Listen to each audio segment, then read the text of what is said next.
Alright, hey guys. So I've had numerous questions about my truck, mainly about the lights, what motor I run, stuff like that. So I figured it's about time I did a quick overview, or try and get it done as quick as I can, because this won't be a trailer run. Alright, so let's begin. I had a list actually written out, and I lost the list. I've been looking for it for like 10 minutes, but I'm like, screw it, I gotta get going. Alright, so started with a kit. In both the front and rear axles, yes, here's the truck. In both front and rear axles, it's got the hardened gears by Robinson Racing. Or no, sorry, Axial. The beveled gears. That looks good. The beveled. Yeah, my tripod just broke. Fantastic. Maybe I'll hold it. Alright. Back at the truck. Okay, so inside the axles is the beveled gears by Axial. All my bearings are waterproofed, or not waterproof, but anyways, I hit them with the marine grease. I get that in my local hobby shop. I don't order stuff offline except for my batteries.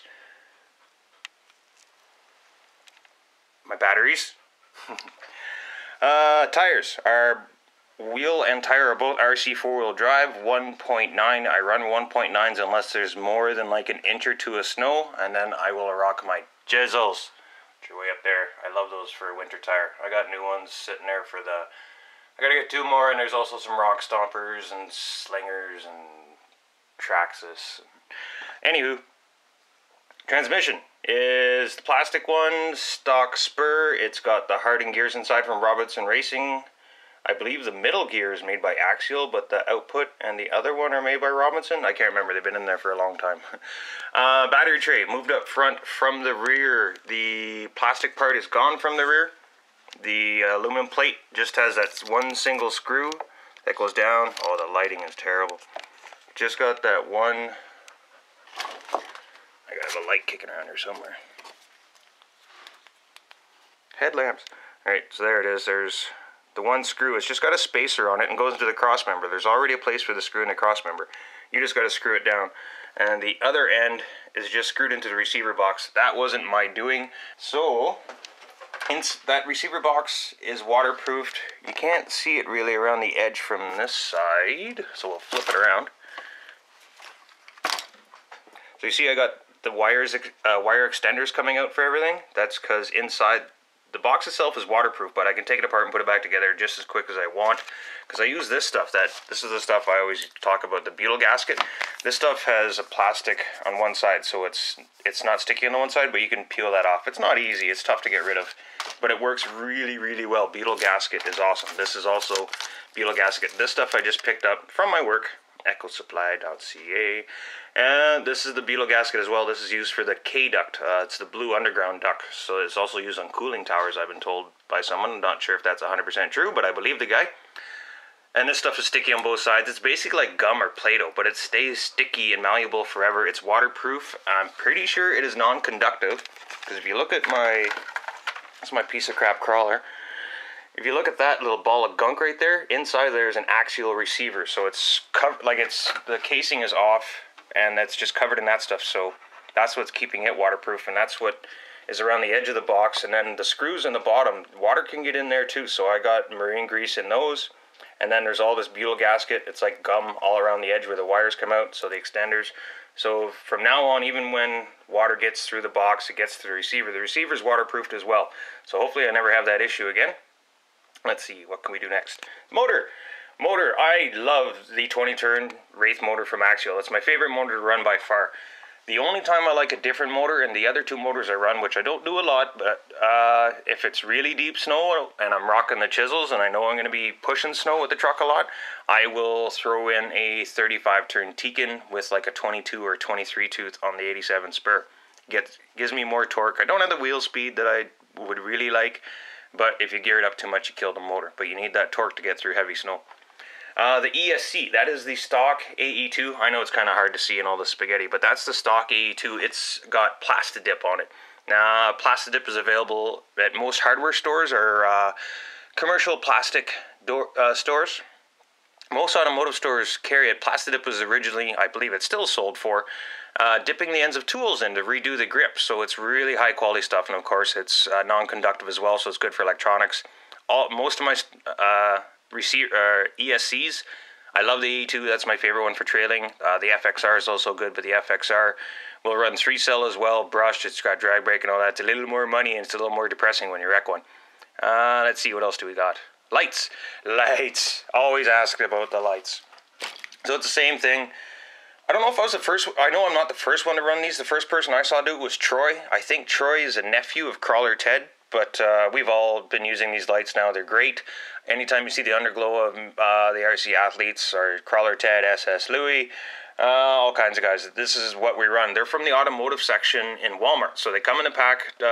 Ted's already done a video on these if you want to hop over to his, or maybe put a link to his underneath, but basically all you do is take them out of the package. I put gobs of that butyl gasket on the very end of them because I'm not 100% sure how waterproof they are and I want them to last, so I do that at both ends. And then I just solder Deans on. And you see I'm paralleled. I got a parallel plug that I plug a small 3-cell into. And that small 3-cell just sits in this, in that zip tie. I just shove it in there and it stays there for the night. It's no problem. That other part that goes into the parallel plug, that's the lights for my front and rear, which are also from the automotive section in Walmart. And again, all I do is take a little bit of gump, that butyl gasket, and put it around the end of the light so it waterproofs them. Oh yeah, and this bumper's coming off, by the way. I picked up the new Spider bumper, I think it's called, for the new Wrangler. That's going on. I love it. Why? Because it's narrower. It's downstairs. I'd go grab it, but I'm lazy. It's narrower. It's only like out to here, and it moves the light bulbs inside, and it comes with clevises. And it comes with 2 sets of clevises, so when you lose them, you got replaceable ones, which is also nice. And I just noticed there is the bumper lift. Yes, my bumper is way the hell up there. So if you look at the height of the tire, the bumper's actually above the tire.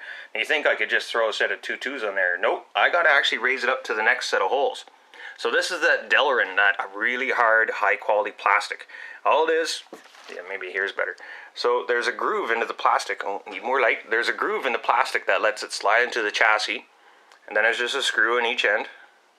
And then there's holes drilled in it where you put the holes for the bumper. It works good. It's great. But even when I throw the 2.2s on, I got to go up to the next one. Because the only bad thing about this design is the bumper's sucked all the way in. Like it's in this way all the way, because you see it's sticking out here, so it's not even close to being at the end of the frame, so it actually pulls it in closer, which is nice because it's good for the approach angle, but it's bad for tire mounting. So when you throw the 2.2s on, I actually got to get it up even higher. Alright, I think I got everything. I got hardened gears, waterproof high-tech waterproof servo. Now, some guys love them. I love them. A lot of guys do. I've seen a lot of guys break them, and no, I'm not an expert. I trailed over 200 times last year. Maybe that makes me an expert. I don't know. I trail a lot, but anyways, in my experience, I have yet to kill a high-tech servo. Why?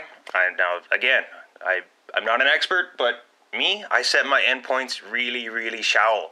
I have barely any turning radius on my truck, but I never break a servo, and I don't think you guys could show me any place on video where I haven't made something because I didn't have enough turning radius. I'm not big on turning radius. I'm not a crawler. I don't need to drive like a forklift. But that's my truck, guys. Aluminum shock hoops. Yeah, I roll a lot. Vanquish aluminum shock hoops. Waterproof, 20-turn motor, hardened gears, tranny and diffs. Lights from Walmart.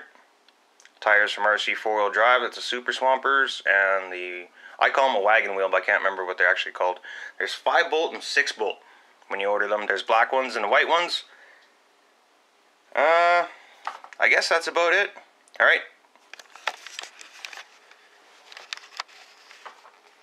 Alright, so hopefully that was good enough. Now, is there something I forgot? The bat. Oh, maybe I'll say that just quickly. I just got these. A friend of mine ordered them for me. Now, if you guys know the runs that I run, I could do any run in one bat on this, and that includes Fish Creek. I did Fish Creek, the bridge to bridge, the February 9th video. I think it's the last video up. That was done in 6,800 mAh. This is 7,600 mAh 2-cell with 40C constant with 80C burst. I love this bat. That bat's awesome. It's a little bit heavy, but after a couple of minutes of driving, I don't really notice. It doesn't make me more tippy. I found it wasn't bad at all. It does make my tires squish out a little bit more, which I'm not a big fan of because they're sealed, and sometimes it's hard to get the dents out. You have to crack the tire open and reseat it and blah, blah, blah. But yeah, I think that about covers everything. I can't think of anything else because I lost my list, but hardened gears, lights, links, 4-wheel. Yeah, it's 4-link all the way around. Aluminum. If you guys want to upgrade, I'm sure you guys have heard of it, but those of you who haven't, check out Vanquish. I went to their site, and oh my god, Curry axles. You guys know that the Wraith axles have that center pumpkin, the cover that comes off the center pumpkin, makes it a lot easier. Right there. It makes it a lot easier to work on. Hi, Molly. It makes it a lot easier to work on changing your gears and whatnot, or fixing it, as Penguin has to do every other day. But anyways, Vanquish is coming out with, or they're already out, they're called the Curry axle. Underneath they have a chunk of Delrin, so it'll slide better on rocks.